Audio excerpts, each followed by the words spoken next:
My name's Troy. I'm a biologist. This is my older brother, Trent. He's only a chemist. And we are the Bourbon Brother Whiskey Nerds.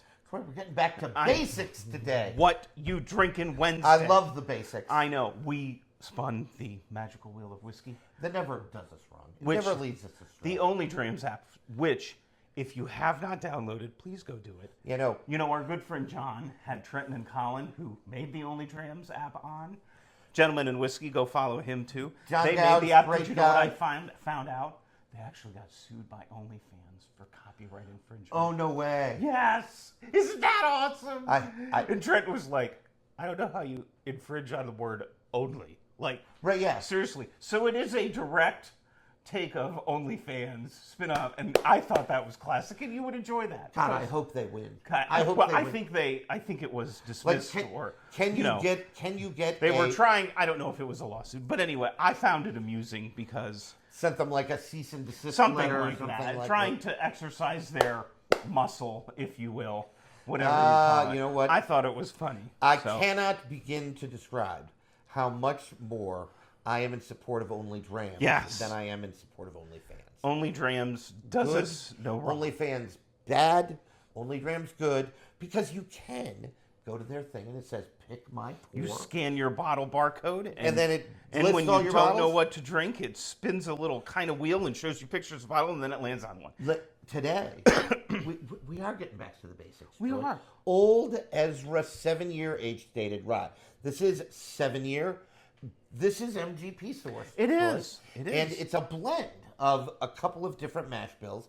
51% rye from Lawrenceville, Indiana, MGP, Ross and Squibb. And good old 95.5. One of the staples of the rye industry. And so, I don't Coming know. in at full proof, 114. Full proof is a interesting thing. That just means the entry proof in the barrel, you have to be under 125 for it to be bourbon. The rye whiskey people also follow these rules. I think they follow these rules. So can't go into the barrel for more than 125 proof. And then when it comes out of the barrel, almost always it goes up in proof. If you water it down to what it went in the barrel at, that is not barrel strength, because you did water it down, or barrel proof, or cask strength, all of which mean the same thing, but it is something you call full proof. And so this is 114 proof MGP juice that probably, depending on the ratio here, clocks in at as much as 70-75% rye. We don't know the percentages, but if I am remembering it correctly, it is really freaking good. Yeah. Now, it used to be one of the best buys in rye, because it used to be like $50. I think now it's more like 70. Yeah, I think that you could see it for 80. Yeah. Here's the question of the day, Troy. Since we haven't had it in a while, because I can admit, I have not had this in a while. I remember enjoying it when we I had can't it, remember the last time I had it. but is it worth that inflationary $80? That's the question of the day. I'm going to take a sip of water. We're going to attempt to answer that. And we're going to go in for the nose on some old Ezra 7-year rye. Ugh. Okay, the nose is worth $80. Oh my God, it's so bright and citrus. Bright citrus sweet. Vanilla, lemon drenched vanilla ice cream. Mint. That is. Like, video's over. Done. No, I'm just kidding. Makes me sad. Troy's doing a solo show. Makes me sad. All of that is that's beautiful. It reads so sweet up front, but it is bright sweetness, and the citrus notes are so prevalent. And then that mint, ooh. I think that it's a, citrus drenched mint ice cream. Oh, right. Like lemon ice cream with mint sprigs, maybe. Or something, yeah. Lemon sorbet, ooh. And you're right about the vanilla, too. There is a vanilla component. It's all very well balanced, but it's unmistakably a rye whiskey. And I think it's unmistakably MGP rye. I'm getting sort of a barrel note. Not bad, right? Oh, there's a char in here. Almost an earthy note, like a tobacco, like a smoker's tobacco. Like a pipe tobacco. Maybe, right? But Could be. Trent said it. The nose is worth $80. I think it smells phenomenal. So We'll see if the palate matches the nose.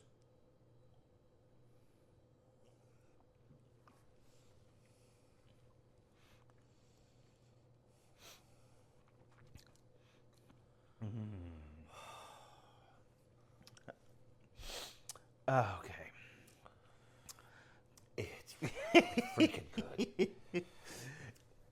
It goes to show that sometimes you need to get back to the basics. It comes off as, this is a sweeter opening. There is an episode coming for our Rye Shy viewership. All right, shy. Oh, you're shy. It's like the shy guy who's socially awkward and can't get That's dates. right. Are you afraid of rye? Are you afraid of women? Are you afraid of rye? The Bourbon Brother Whiskey Nerds are here to help. Not with women. You Not don't with need women. our help You don't with need our weird help with nerds, that. right? Like, so that's No. bad. But if you're afraid of rye, we're going to help you. we can help you with that. We can help you There's with an episode coming in our future. We have to get together the bottles. Like, Yeah. we always plan Believe it or these- not, as much of this is extemporaneous and off the cuff and bullshitting as it is, Right. Because we do plan a lot of this. We do, too. and we so really do. we have to get. I think we need to talk about Are Yep. You Afraid of Rye before we just jump into it, because there are some interesting dynamics here that I think There people are. don't understand. I agree with everything Troy said. We like the whiskey; it's really good. One of my favorite parts of this is the nose and the finish. It Yeah. begins well and it ends really The well. finish is really powerful, peppery, Yes, very unmistakably very rye. unmistakably rye. I feel like this is such a nice balance of sweet and rye. Yep. It's such a nice balance. The nose, it reads really sweet, and you don't get those rye spice notes. They're all on the finish. It's just. And if you don't like dill, don't worry. 'Cause No, there's it's not. There's no dill in I here. would not be. Trent and I there's probably wouldn't like it. There's a little under. There's that herbaceousness, Yeah, ryness to it, but I, it's not. I think it reads more as a minty rye than it does as a. And I think that herbaceousness Trent's picking up as that earthy note he mentioned. Yes, that I am informed today, Trent. I'll tell almost you what. like one of my favorite smells, Troy. Like fresh cut grass. Oh yeah. Like an earthy note, like Or- almost dirt, right? Like, Like not in a bad way, like The this. smell after a lightning storm or Right, a or thunderstorm. all that- that wet earth. You know. Yes, it's really pleasing. I'm still getting a barrel note, barrel char, some earthiness. I can't say enough good things about this. You know, it hits the palate and you're like, and then it crosses, and boy, those sweet notes are right there, and then the finish transitions to just some rye Well, spice. it's constructed well It's- in the way that whiskey is often constructed, right? Like sweetness on the front of the palate, taking you on a journey. transition to the back of the Yep. palate. There comes the rye, really prevalent on the finish with those rye, peppery notes. One word we have not mentioned, Troy, that surprises me. Very simple word, 3 letters, oak. Oh, It's 7 years, and it's not this uber oaky offering. I mean, no, that's a good point. I You're don't right. think it. The oak does not dominate here. It's I think what dominates is those citrus and I vanilla sweetness. I think and the it's mint. so well crafted. Yeah. The mint probably dominates for me. I think Troy's initial take was probably spot on. Vanilla sorbet with lemon sorbet. zest Yep. and mint sprigs or something, Yep. right? Like the proof point is on. Getting It a little doesn't- Kentucky hug. It little doesn't drink overproof. No. It doesn't drink underproof. bit. You could tell me this is like 105, 110. I might believe you, Yeah. right? And I think that proof is really helping it. Oh no, it Really helping. it's an interesting journey this whiskey takes you Yep. on. For $40-$50, which maybe this was 3 years 4 ago? it's just a hitter. I don't know. I think if I buy this for $70-$80, I'm not mad about it. I gotta tell you, I'm not mad about it. 7-year age stated, so the 70 bucks makes sense. I mean, I'd like everything to be cheaper too, but I think it's worth it. I do. I think that it's a buy at this price. There's also a bourbon that is Which also I think we have back that there. is also sourced, and I think also might come with a 7-year age statement. Yep. that... And I remember it being pretty good, too, but we're going to have to go back to that. It is sourced, but maybe not from MGP. It could be. Some of the research was suggesting maybe Bardstown or Heaven Hill. Could be Bardstown, Heaven Hill. One of the things that I do want to point out is that this is an offering from a distillery called Lux Row. And Troy and I were fortunate enough to go to Lux Row. Now, we didn't have a tour, right? But we were in Kentucky and touring other distilleries and done with our tour. And it's like, well, what are we close to? And one that came up was Lux Row. And we're like, you know what? We're 15 minutes away.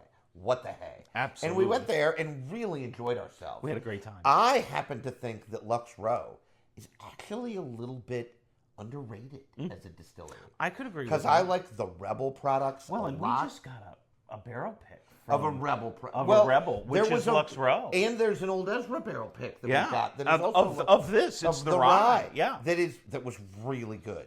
I think Lux Row does a lot of things well. Now, Troy and I aren't big into, what are they? Those, is it Orphan Barrels or Blood Oath? I forget which one. Orphan Barrels or the Blood Oath. Is one of those, if not both, is Lux Row. I can't remember. Blood Oath might be the one. We haven't bought those. No, I'm not really into it. And Lux Row does get some hate for doing a lot of sourcing. I would love it if they came out with their own distillate. I know they have some. The internet tells me, and everything on the internet is true. Of course, clearly, absolutely, right? Like, wouldn't be on the internet if it weren't true. And so the internet tells me they have their own distillate. I'd love to see what they're distilling, because I don't think these people are stupid. You don't make whiskeys like this, even from the standpoint of blending, and be stupid, right? Like, so a really nice offering here on What You Drinking Wednesday. We're big fans of rye. I think this is a rye that drinks like a rye. And so I wouldn't recommend this if you're new to rye, and you are a little rye shy. Correct. I don't know that this is the first bottle of rye you open. Right? No, I don't think that's a good idea. But if you try some lower proof, lower mash bill, lower rye mash bills, ryes, Old Forester 100, both lower in proof, Knob Creek 7, something like that. Those would be places to start. And then if you like those, and you're like, you know what, I think I can handle this. Maybe you jump up to something like this because you're spending less money for those two. Those are under $40. This is obviously going to run you about double that. We think it's worth it. Maybe you do. Maybe you don't. Lots of love for Old Ezra 7. I get the impression that it's widely appreciated in the community. It's one of those bottles that sits on your shelf and you never taste. So I'm glad it was spun. I know. Because it's a really interesting Which is, offering. again, why you need Only Drams, because it might force you to revisit some bottles that I you've am big forgotten fans about. of like, oh my God, I didn't realize I had this. Oh, yeah, yummy. Yeah, no, it sounds pretty Delicious. good to me. All right, Troy, take us home. I think that's all we have for you on this edition of What You Drinking Wednesday. Don't forget, comment, like, share, subscribe. What do you think of Old Ezra 7? Email us, bbwn37@gmail.com. bbwn37@gmail.com if you'd like to have a longer conversation. And the most important thing we say at every episode is drink what you like. Like what you drink, folks. Bye everybody. Bye now.